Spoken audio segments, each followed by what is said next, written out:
Fala, meus punheteiros de sigilo. Vocês estão bonzinhos? Espero que sim.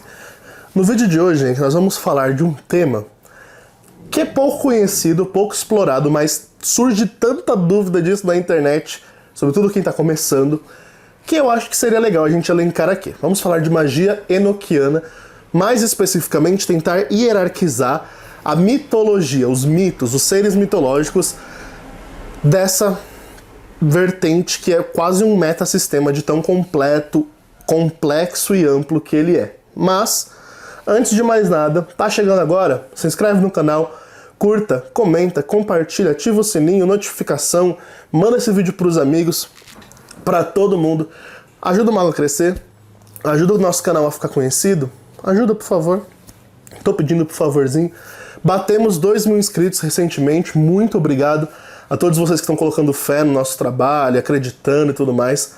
Agradeço de coração. Gente, então, sem mais delongas, último vídeo do ano de 2021. Vamos lá. Mitologia enoquiana. Primeiro, saibam e entendam, né? Saibam e entendam. Quando eu estou falando de mitologia enoquiana, eu não estou falando dos apócrifos de Enoque. Apócrifos de Enoque trata de mitologia judaica numa visão esotérica mística. Não é isso.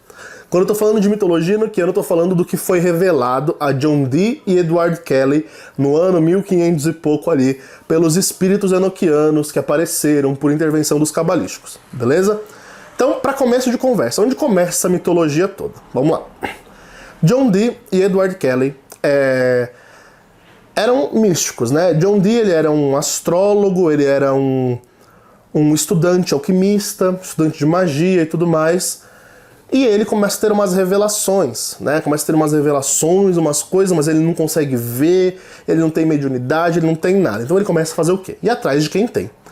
E ele vai, acha um vidente, o vidente não satisfaz, acha outro, não satisfaz, até que ele chega em Kelly, né? Edward Kelly, os dois eram ingleses, tá? Edward Kelly, ele então é chamado por John Dee e ele consegue ver e passa em todos os testes. John Dee faz uns testes para ver se ele era um adivinho bom mesmo, né? Se ele conseguia ver coisas reais no scrying ali. E aí Edward Kelly consegue, né? Então aí os dois começam um contato a partir de então com seres enoquianos, né? Seres enoquianos que começam a trazer tanta revelação, mais tanta revelação, mais tanta, que, meu Deus, bum, explode, né? A cabeça dos dois. Eles começam a anotar tudo em diários, né?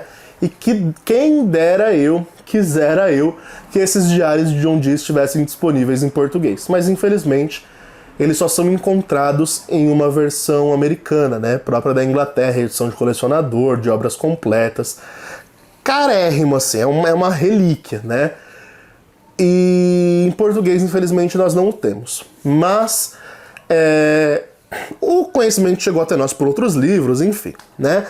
O que importa essas revelações, elas começam a partir da heptarquia mística. O que é a heptarquia mística enoquiana? É a magia planetária, né? Então, John Dee e Edward Kelly, eles são primeiramente apresentados aos seres que regem os planetas, né, do nosso sistema solar. Conhecido, então, os planetas visíveis, né, o 7 da astrologia alquímica e tudo mais. Lua, Sol, Mercúrio, Júpiter, Marte, Saturno e Vênus. É isso. E a partir de então, eles começam a receber revelações divinas dessa heptarquia mística. Heptarquia vem de hepta, 7, né? Quia, de hierarquia. Então, uma heptarquia seria, na forma como foi revelada a eles aí, pra gente entender a mitologia,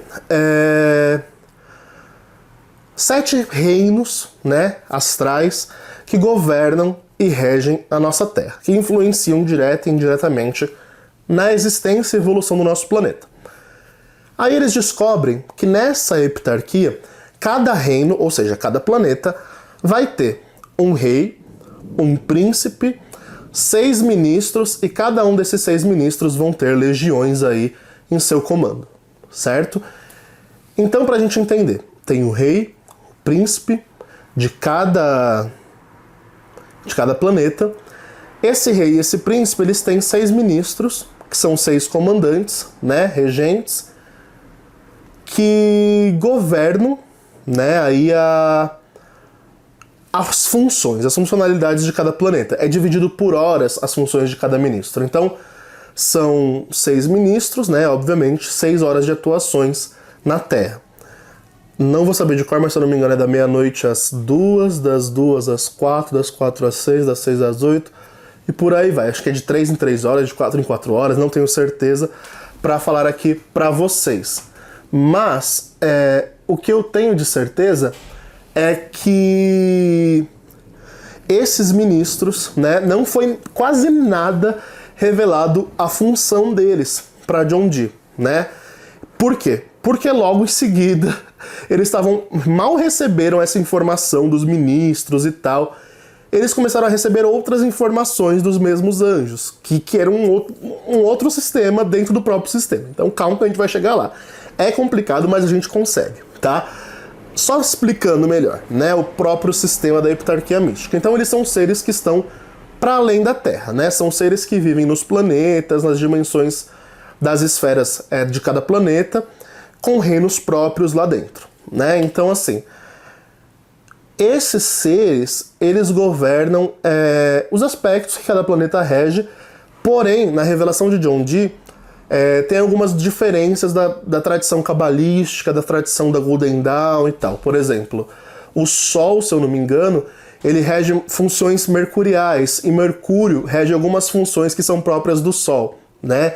Então tem algumas confusões, né, que provavelmente se deve à visão astrológica alquímica do próprio John Dee e do próprio Edward Kelly, né? Porque a revelação passa pelo conhecimento humano também. Então, assim, tinham bastante nuances, diferenças aí da nossa astrologia e da forma como nós encaramos a ação dos planetas hoje em dia, né? E isso segue funcionando até os dias de hoje, tá? Porque a primeira experiência que eu tive com a heptarquia mística foi com os seres de Mercúrio. E os seres de Mercúrio, né, tanto o rei quanto o príncipe, quanto os ministros, eles falaram pra mim de algumas funções que alguns ministros desempenham que tem mais a ver com a Lua e com o Sol, ou seja, prosperidade, poderes psíquicos, do que propriamente com Mercúrio. E eu testei e realmente aconteceu. Então, assim, eu vi que funciona, né? E aí eu entendi, né? Eles me deram a entender que cada um dos 6 ministros tem influência dos outros reinos. Então, por exemplo, sei lá, o ministro da meia-noite às 2 da manhã, ele vai ter influência do planeta que ele está ali representado, com o caso Mercúrio, que é o reino dele, mas com influência de algum outro planeta. E a ação dele vai pegar tanto a parte de Mercúrio, que é o planeta regente, por exemplo, quanto parte de outro planeta, sei lá, Vênus. Entende? Então são 6 ministros por causa disso, porque eles recebem a influência do 7º planeta, que é onde está o príncipe e o rei, direto, uma emanação mais direta, e recebem influências mais indiretas de ação dos outros planetas para cada um dos ministros. Isso não está nos diários, tá? Foi revelação pessoal dada a mim. Acredita se quiser, se não quiser não acredita, eu acho que isso aqui entra na experiência pessoal, mas eu já trago como causa aqui também, para complementar, porque sobre a heptarquia mística, né, não teve uma revelação muito grande. John Dee não usou muito o sistema, porque ele já começou a receber outros sistemas dentro da própria magia enoquiana, né? Os anjos foram dando outros sistemas para ele, então ele não explorou muito a heptarquia mística, e cabe a nós, né, explorar e termos nossas próprias experiências. E eu tenho feito essas aventuras recentemente e tenho tido uns resultados bem impressionantes, assim, com a magia da heptarquia mística, tanto material quanto resultados astrais, de conhecimento teúrgico e tudo mais. E bom, gente, uma coisa importante, né, é que na mitologia enoquiana, cada éon, né, cada era, é regida, governada por um dos planetas, um dos 7 reinos, né, da heptarquia. Então, é como se eles fizessem um acordo e de era em era um planeta regesse ali a nossa Terra, tivesse influência total sobre o universo e os demais planetas, mas também e principalmente sobre a nossa Terra, tá? Por que é importante saber isso? Porque, por exemplo, na época de John Dee, o planeta regente, se eu não me engano, era Vênus, né? Se eu não me engano. Era Vênus e que era o rei do universo, né? A regência de Vênus estava governando o universo inteiro. E aí ele recebeu a revelação lá que o próximo seria Mercúrio.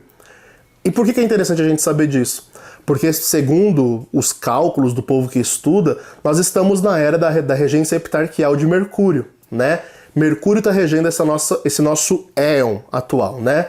E vai reger por anos e séculos aí ainda.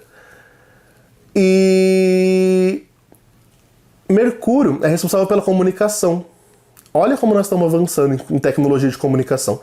Chamada de vídeo, WhatsApp, holograma, sabe? Tá avançando, evoluindo. Então, é a prova, entre muitas aspas, de que nós estamos de fato nessa regência. É interessante a gente saber isso porque, por fins mitológicos, né? Na mitologia enoquiana, quem está regendo atualmente o planeta, o astro-rei, né, que influencia diretamente na Terra e tem uma ação mais forte sobre nós, atualmente é Mercúrio. Antes, se eu não me engano, era Vênus e agora é Mercúrio. Bom, dito isso, nós vemos então que a primeira e a mais alta hierarquia enoquiana está então aí nos seres epitarquiais. Descendo, nós temos então o governo da Terra, né? E o governo da Terra, filho, é anjo que não acaba mais. Nossa, é anjo que não acaba mais. Então aí John Dee mal tinha recebido a revelação da epitarquia mística, chega outro anjo e fala, olha, tem mais isso aqui pra você receber de informação e você que lute pra lidar com isso, né? Que era o quê? Justamente as tabelas da união, que é aquele jogo de palavras que eu já mostrei no vídeo de enoquiano, você pode voltar lá pra ver e tal. Inclusive aqui atrás nós estamos, essa tabelinha azul aqui onde tá meu dedo, é uma das tabelas da magia enoquiana, dos anjos da água, né? Porque eu fiz recentemente ritual com eles e não tirei a tabelinha dali ainda. Mas a gente vai ver, então, que John Dee recebe um outro sistema. Ele mal recebeu a revelação da epitarquia, ele já recebe um outro. O anjo chega pra ele e fala, olha,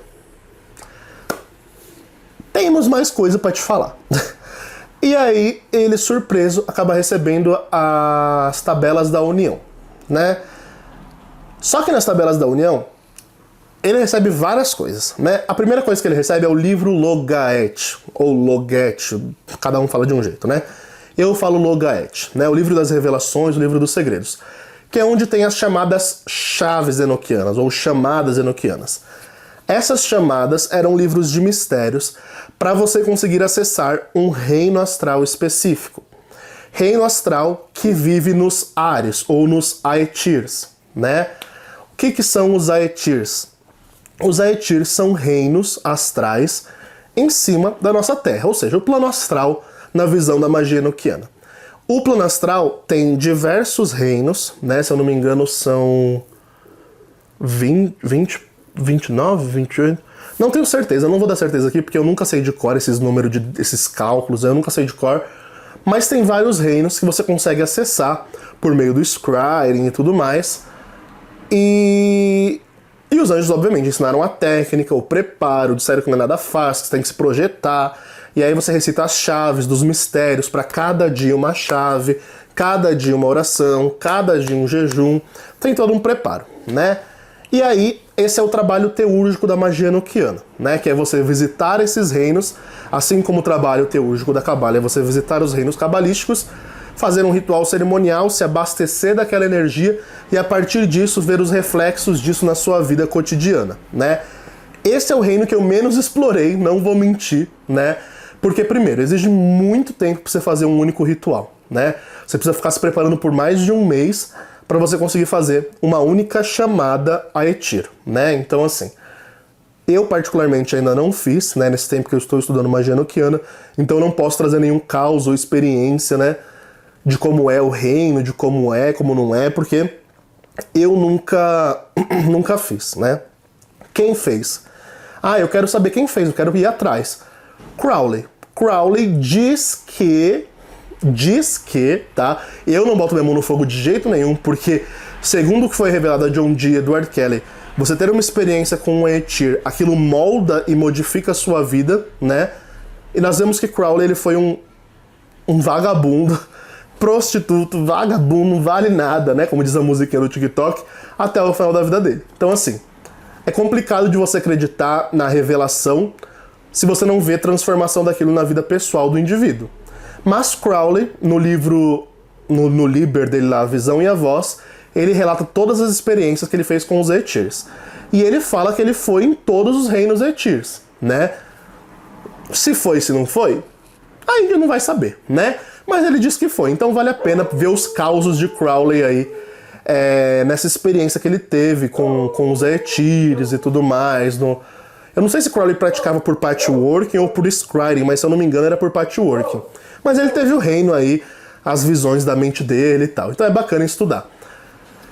Tá, esses são os reinos teúrgicos da magia enoquiana. Em cada reino que você avança, vai ter um rei também, vai ter toda a hierarquia lá, né? Vai ter rei, vai ter ministros, vai ter guardiões de portais, provas para você passar.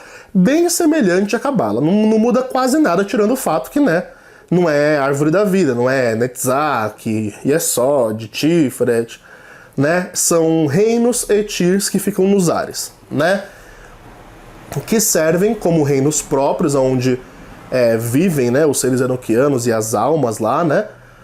Mas que serve para a evolução do mago. Pretendo fazer? Pretendo. Todos eles? Jamais, porque dá muito trabalho. Mas enfim, aí tá, receberam a revelação dos Etirs. Após a revelação do Liber Logaeth dos Etirs, eles recebem as tabelas da união, que é a magia dos anjos elementais, né? O que seria a magia dos anjos elementais? Seria nada mais, nada menos do que os anjos que correspondem aos 4 cantos da Terra. Norte, terra, sul, fogo, leste, ar, oeste, água. É uma infinitude de anjos e é uma outra hierarquia. Esses anjos, eles habitam na Terra, mas em outra dimensão, a dimensão pura do elemento. Então eles estão na Terra e não estão. Eles estão na Terra e transcendem a Terra. Entende? Não, né? Nem eu. Mas a mitologia fala mais ou menos isso. E aí, quando eles recebem essa revelação, os anjos se mostram, né, para eles, e tem a hierarquia desses anjos também. Tem o rei elemental, aliás, antes do rei elemental, tem os nomes de Deus de 12 letras, que você acha na tabela ali. Depois dos 12 nomes de 12 letras, tem o rei elemental, os senhores de cada região, que são como se fossem príncipes, né? Depois tem Tem o quê? Tem os arcanjos de cada região, os querubins de cada região e os anjos menores de cada região e também os cacodaimons de cada região. Sim, a magia enoquiana tem daimons, para quem não sabe, né? Então a hierarquia, ela termina nos daimons, né? Ela começa lá na heptarquia mística e vai descendo. Heptarquia mística, vários seres. Desce para terra, ou para o que está um pouco além da terra, que são os reinos Etirs, seria o plano astral.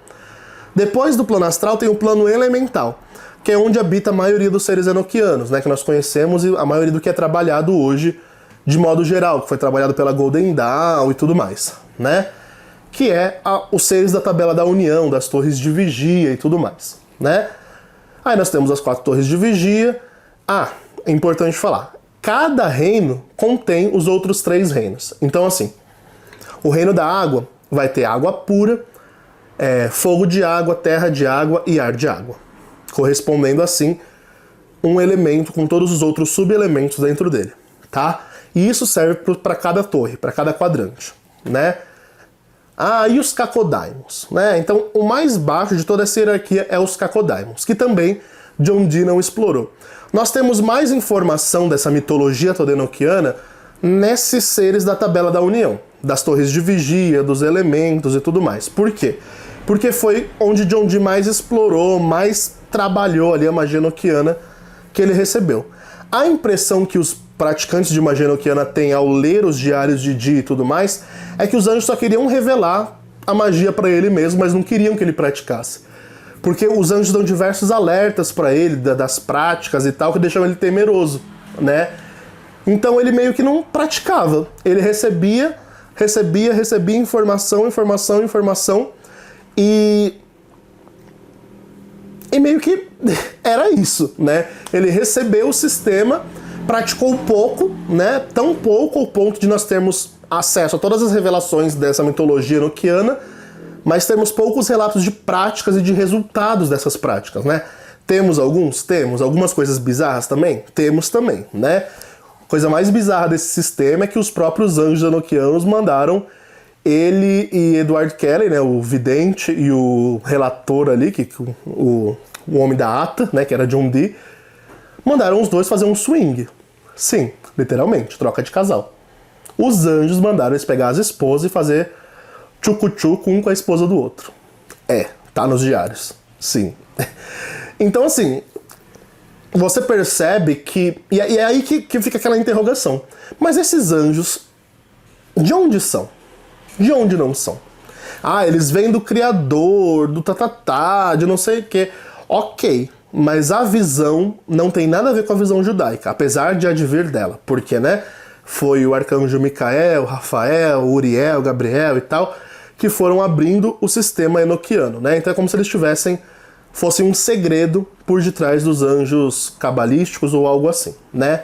Muita gente faz esse paralelo, né? Tem, se eu não me engano, acho que é o Frater Goy até, que ele fala que os anjos enoquianos seriam a essência do que são os anjos cabalísticos, sabe? Como se os anjos cabalísticos fossem a falange e os enoquianos fossem o ser mesmo, a essência daquele ser. Algo mais ou menos assim. Se eu não me engano é o Frater Goya que fala isso ou algo parecido com isso, mas não tenho certeza, não estou afirmando nada. Mas eu vi em algum lugar alguém que fala mais ou menos isso. Minha visão sobre toda a mitologia, que não é assim que funciona, né? Que a magia enoquiana, ela tá como um sistema próprio, que não tem absolutamente nada a ver com a magia cabalística, né? Com a magia dos anjos da Cabala, do Shemha Forest, nem nada disso. Apesar de ter sido revelado por eles, porque tinha que vir de algum meio, né? E como a energia da maioria desses seres é uma energia sutil, que se assemelha à energia angélica ali, era mais fácil chamar de anjo. Para mim, são seres astrais, né? Eu não consigo conceber nenhum ser enoquiano como um anjo. Para mim, eles são tudo um bando de ET. Pode me julgar, mas eu não consigo ver. Eles não... Raramente um deles aparece como os anjos cabalísticos. Como aquele monte de olho, aquela coisa lá toda. Eles aparecem geralmente com forma humanoide, como se fosse um ET de filme, né? Então, assim, difícil, né? Ou aparece como anjos, né? Como naqueles moldes cristãos, de asa, bonitinho e tal. Mas essa é a minha experiência, tá bom, gente? Não tô trazendo nenhum ponto de verdade, tô trazendo apenas a mitologia, porque muita gente se confunde. A gente fala de mitologia enoquiana, a gente fala de anjo, fala de daimon, e como que é isso, né? Então, para terminar, os daimons, né? Os cacodaimons enoquianos, eles estão revelados... Foram revelados a John Dee também, Edward Kelly. Acho que foi pelo anjo Rafael, ou foi pelo anjo Ave, sei lá. Foi um dos anjos lá que falou para eles que os cacodaimons existiam e que ensinou como achar os nomes dele também lá no Caça-Palavras, da Tabela da União. E disse apenas que eram seres abissais, né? E que eles faziam o oposto do que o elemento sutil fazia. Então, por exemplo, elemento ar traz o quê? A cura. A cura, a vitalidade, o conhecimento e tá. O que o elemento ar demoníaco vai trazer, né? O que os cacodaimons do elemento ar vai trazer? A morte, a doença e por aí vai, entende? Então ele faz o oposto, ele faz o polo negativo do que o elemento angélico faria. E é isso, então você não consegue tirar nenhuma utilidade boa ou finalidade positiva dos cacodaimons, né? Segundo foi revelado a John Dee, eles só servem para única e exclusivamente fazer maldade, né? Separação, destruição, sabe? Coisas bem pesadas. É para isso que eles servem. Eles são a energia caótica de todo o sistema. Não foi revelado muito mais além disso sobre os cacodaimons. O que eu trago a partir de agora é minha experiência. Eu tinha muito medo, porque quando você vai estudar magia enoquiana, todo livro, todo curso, no geral, adverte para você não ter contato com esses seres, porque são abissais, são mais perigosos que tudo que existe na Terra e no universo. Eu, como bom geminiano curioso, e como magista da arte experimentativa, eu gosto de fazer experimentações, falei, bom, vou evocar os cacodaimons. E já fiz 2 evocações até agora de cacodaimons por necessidades maiores que surgiram, né? Não vou falar a finalidade, porque, né, como eu disse, não foi para nada muito bonzinho, acho que não convém falar aqui no YouTube.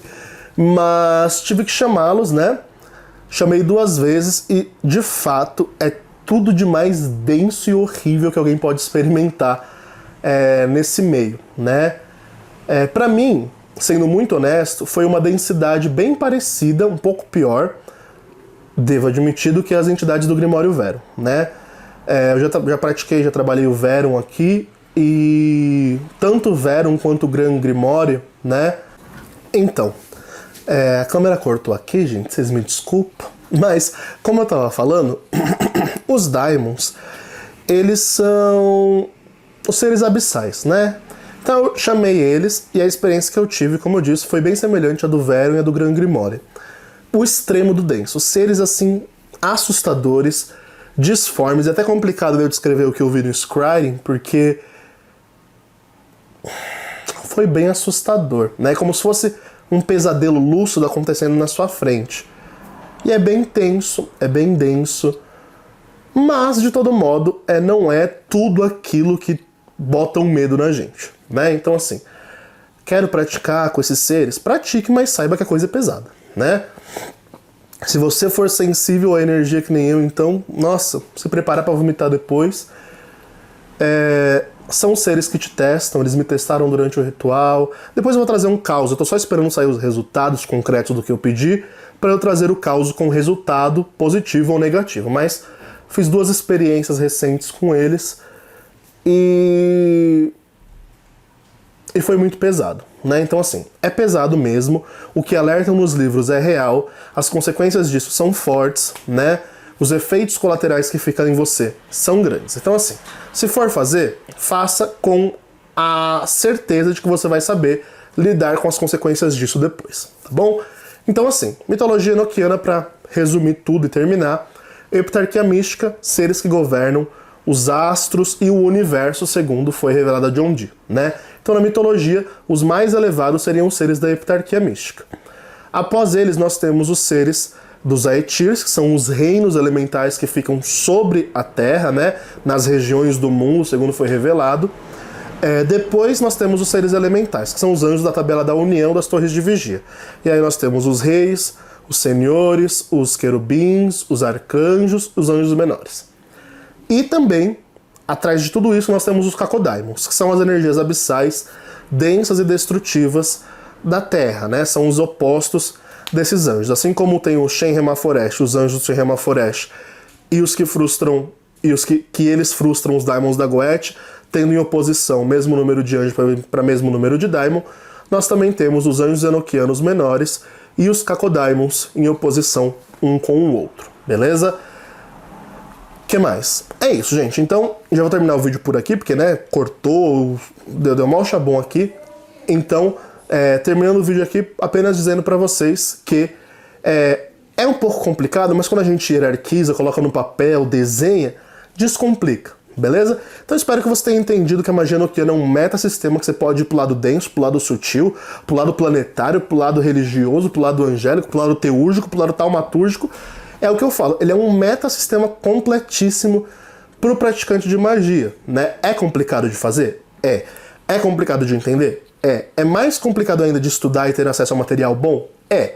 Mas quem consegue, vale muito a pena. As experiências são boas, são intensas e a taumaturgia deles é muito forte. Bom, é isso. Precisando de trabalho de magia, chama. Desejo a você que está vendo esse vídeo na sexta-feira, no sábado, no domingo, um feliz ano novo, que 2022 seja um ciclo extremamente melhor do que foi 2021, sem romantizar, né? Porque foi um ano difícil, foi um ano muito complicado, essa transição de Covid para pós-Covid, mas não foi um pós-Covid ainda, não podia falar essa palavra porque eles vão cortar meu vídeo, a monetização, mas tudo bem. E é isso, né, gente? Então, que seja um ano de prosperidade, com melhoras e evolução para todo mundo. Pelo que eu vi no Scrying, no último ritual enoquiano, os anjos decidiram revelar que o futuro do Brasil não é lá tão bom, né? Mas vamos aguardar, né? Vamos aguardar, vamos ver o que vem por aí. Só se preparem porque o caos político vai ser instaurado de novo aí, né? Infelizmente nós estamos indo de mal a pior e a tendência não está sendo melhorar, senão acontecer a lei de Murphy. Demais, fiquem bem, abominem o biruliro, bom ano novo e falou!